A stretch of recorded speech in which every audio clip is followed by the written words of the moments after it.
बिस्मिल्लाहिर्रहमानिर्रहीम। आज हम रीनल फिजियोलॉजी का एक बहुत इंपॉर्टेंट टॉपिक डिस्कस करने लगे हैं विच इज़ ऑटो रेगुलेशन। और उसकी डेफिनेशन यहाँ पे लिखी हुई है, the relative constancy of GFR and renal blood flow is refer to as autoregulation. लेकिन I think you need to add an important point in this that the relative constancy of GFR and renal blood flow despite variations in the arterial pressure. ठीक है, और आपको पता होना चाहिए, bracket में बेशक लिख भी दें कि GFR नॉर्मली कितना होता है, that is 180 litres per day और 125 मिलीलीटर्स पर मिनट।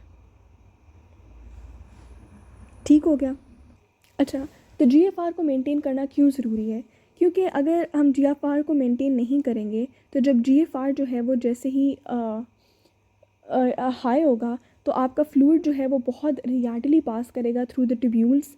ठीक है, बहुत रियार्डली ट्यूब्यूल्स में से पास करेगा और रीअब्जॉर्प्शन नहीं हो सकेगी।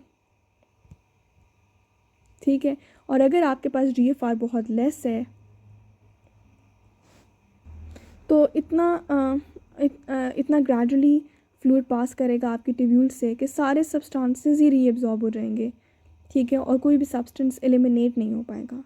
तो GFR अपनी उस रेंज में रहना भी इज़ वेरी इंपॉर्टेंट। ठीक है, और उन्होंने कहा है कि यहाँ पे एक बड़ी इंटरेस्टिंग सी एक बात लिखी है कि a decrease in arterial pressure to as low as 70 to 75। अब आम तौर पर जो आपका मीन आर्टीरियल प्रेशर होता है सिस्ली और डायस्ली को जब हम एवरेज करते हैं तो that is 100 millimetres of mercury. ठीक है, तो अगर इससे ड्रॉप होकर 75 पर आ जाए, ठीक है, या फिर इससे राइज़ करके 160 पे चला जाए या 180 पे भी इवन चला जाए, ठीक है, usually changes the GFR less than 10%। ठीक हो गया। अच्छा, अब यहाँ पे बड़ी इन्होंने एक इंटरेस्टिंग एग्जांपल दी है, ठीक है, वो मैं आपको बताती हूँ। ठीक है, वो एग्जांपल ये है कि देखो आपका नॉर्मली अगर 180 लीटर्स पर डे आपका GFR होता है, ठीक है, when your arterial pressure is 100 millimetres of mercury. ठीक है, उसमें से आपके पास 178.5, ठीक है ना, लीटर्स पर डे आपका रीअब्जॉर्ब हो जाता है। ठीक है, तो 1.5 litres per day is actually the urine output. अब अगर सपोज़ करो कि 25% इंक्रीज़ आ गया है इन योर आर्टीरियल प्रेशर और वो 100 से चला गया है to about 125 millimetres of mercury, तो आपका GFR जो है, ठीक है, वो इंक्रीज़ कर जाएगा। GFR कितना इंक्रीज़ कर जाएगा? From 180 litres per day to 225 litres per day, but the reabsorption will be the same, that is 178.5 litres per day, जिसकी वजह से आपका यूरिन आउटपुट हो जाएगा 46.5 litres per day, which is impossible, क्योंकि टोटल 3 लीटर्स तो आपकी पूरी बॉडी के अंदर प्लाज्मा है। तो अगर इतना ज़्यादा urine output which is simply impossible, ठीक है, अगर हो तो आपकी बॉडी जो है वो डिप्लीट हो जाएगी of all its blood volume. ठीक है, तो इसका इस वजह से ये सिग्निफिकेंस है ऑटो रेगुलेशन की कि हमने अपने ब्लड वॉल्यूम को मेंटेन करना है, ठीक है, विद इन नैरो रेंजेस। और हम ये भी चाहते हैं कि कुछ सब्सटेंसेस प्रॉपर सब्सटेंसेस की रीअब्जॉर्प्शन हो और प्रॉपरली सब्सटेंसेस प्रॉपर हमारी बॉडी से एलिमिनेट हो। अगर GFR एक सेंसिटिव एक नैरो रेंज में नहीं होगा तो यहाँ सब्सटेंसेस की रीअब्जॉर्प्शन अफेक्टेड होगी या एलिमिनेशन अफेक्टेड होगी। ठीक है, यहाँ आपका ब्लड वॉल्यूम डैमेज होगा। तो इन्होंने कहा है कि हमारे पास 2 मैकेनिज़म्स हैं, one is the tubulo glomerular feedback mechanism, ये वाला, और एक हमारे पास है another mechanism that is the myogenic auto regulatory mechanism. ठीक है, हाँ ये बात है कि अगर जब आपका आर्टीरियल प्रेशर रेज़ करता है तो थोड़ा बहुत आपके GFR में चेंजेस आते हैं। ठीक है, GFR में थोड़े बहुत चेंजेस आते हैं, that is to eliminate the excess water and salt from our body to lower down the arterial pressure back towards normal। तो वो जो आपका सीन होता है, ठीक है, यानी कि यहाँ पे जिसने क्या लिखा है कि even with special control mechanisms changes in arterial pressure still have significant effects on renal excretion of water and sodium। This is referred to as pressure diuresis or pressure natriuresis, and that is crucial for the regulation of body fluid volumes and arterial pressure। अच्छा जी, तो अब हम बात करते हैं about the tubulo glomerular feedback and the auto regulation of GFR। ठीक है, इसको हम इस टेबल से करते हैं। ठीक है, तो इन्होंने कहा कि सपोज़ अभी हम बात करें कि आर्टीरियल प्रेशर आपका रेज़ हो गया, ग्लोमेरुलर हाइड्रोस्टैटिक कम हो गया, आपका ग्लोमेरुलर हाइड्रोस्टैटिक प्रेशर भी कम हो जाएगा और आपका GFR वो भी कम हो जाएगा। जब आपका GFR कम होगा तो आपका जो मैक्यूला डेंसा है which is there which are specialize cells in the distal convoluted tubule, there वो ना बड़ी सेंसिटिव होते हैं to the detection of sodium chloride concentration in the glomerular filtrate. वो देखेंगे कि जी सोडियम क्लोराइड की कॉन्सेंट्रेशन कम है, तो वो 2 मैकेनिज़म्स करेंगे, ठीक है, जो कि साथ साथ बुक में भी लिखे हुए हैं। कहाँ लिखे हुए हैं? ये पहला मैकेनिज़्म लिखा हुआ है और ये दूसरा मैकेनिज़्म लिखा हुआ है, ठीक है। तो एक तरीक़ाकार ये होता है कि आपके पास जो एफरेंट आर्टेरियोल है उसकी रेजिस्टेंस को कम करें, ठीक है, ताकि ब्लड कंफर्टेबली आपके ग्लोमेरुलर कैपिलरीज़ में जा सके। और दूसरा क्या है कि आपके पास रेनिन प्रोड्यूस किया जाए, ठीक है, ठीक है। तो उन्होंने आगे एक जगह मेंशन किया हुआ है कि मैक्यूला डेंसा रेनिन कैसे प्रोड्यूस करता है। उन्होंने कहा है कि मैक्यूला डेंसा के पास सिक्रीटरी ऑर्गेनेल्स होते हैं, ठीक है, that are actually directed towards the arterioles, suggesting that these cells may be secreting a substance toward the arterioles. तो मैक्यूला डेंसा के पास सिक्रीटरी ऑर्गेनेल्स है जहाँ से ये रेनिन रिलीज़ होता है, ठीक है। और रेनिन फिर आपको पता है कि एंजियोटेंसिन 1 और वो एंजियोटेंसिन 1 एंजियोटेंसिन कन्वर्टिंग एंजाइम की मदद से एंजियोटेंसिन 2 बनाता है, ठीक है, जो कि इफरेंट आर्टेरियोल की रेजिस्टेंस को इंक्रीज़ करता है।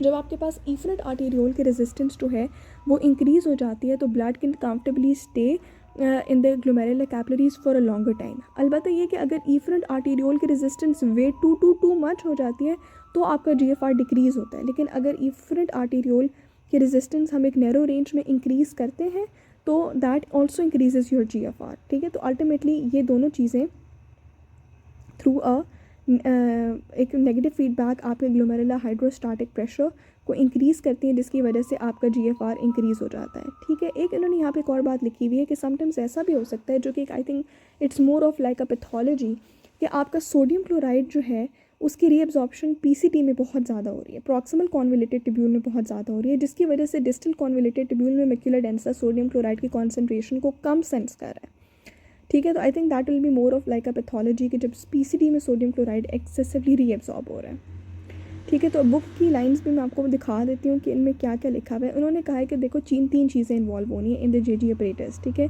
क्या चीज़ इन्वॉल्व हो रही है? The macular density of your DCT, your afferent arteriole and your efferent arteriole, afferent and your efferent arteriole, ठीक है। इनके अंदर जो JG सेल्स हैं, ठीक है। तो इन्होंने यही बात लिखी हुई है कि जो सबसे पहले एफरेंट आर्टेरियोलर वेज़ोडाइलेटर फीडबैक मैकेनिज्म है उसमें उन्होंने यही बताया है कि देखो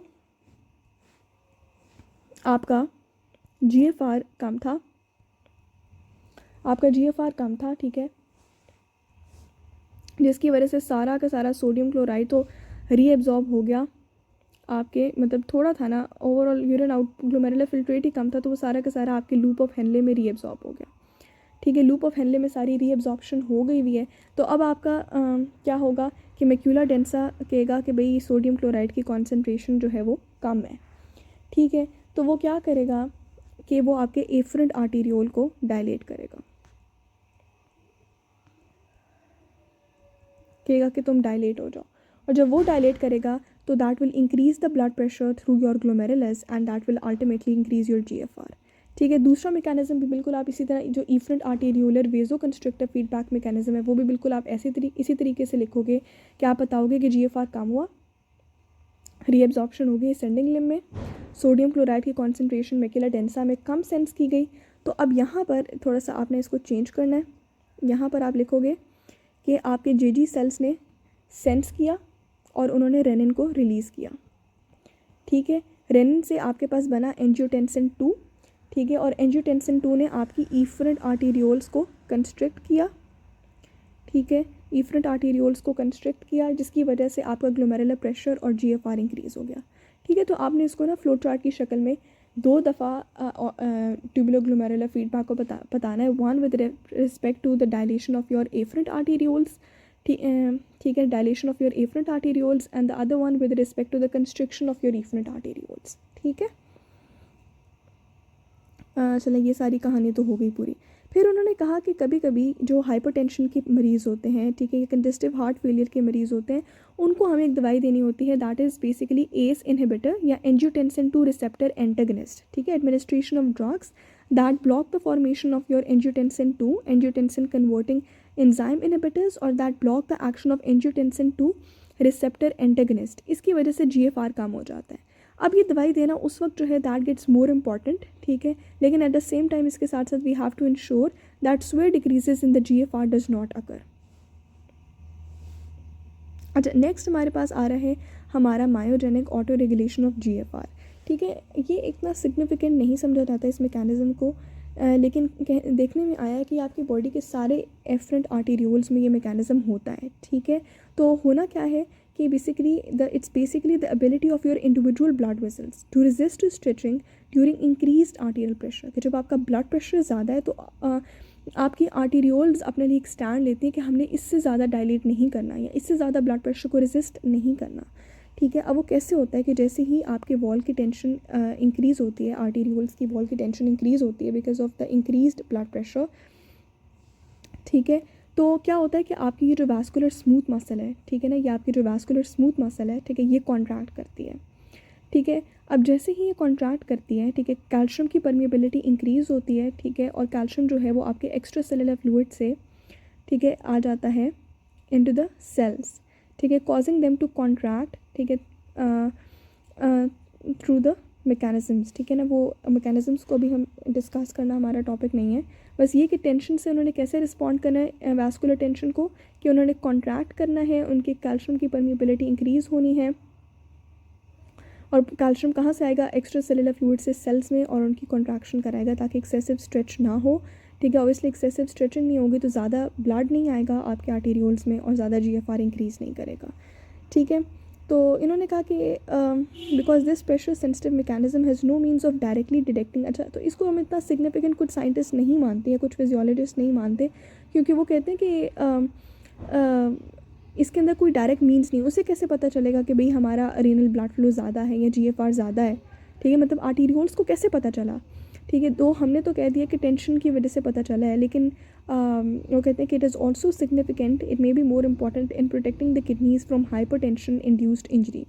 तो इस पर कुछ कन्फ्यूजन है, लेकिन it is considered to be an important way of preventing hypertension induced injury, ठीक है। तो ये मैंने पूरा आपका टॉपिक कवर कर दिया ऑटो रेगुलेशन का।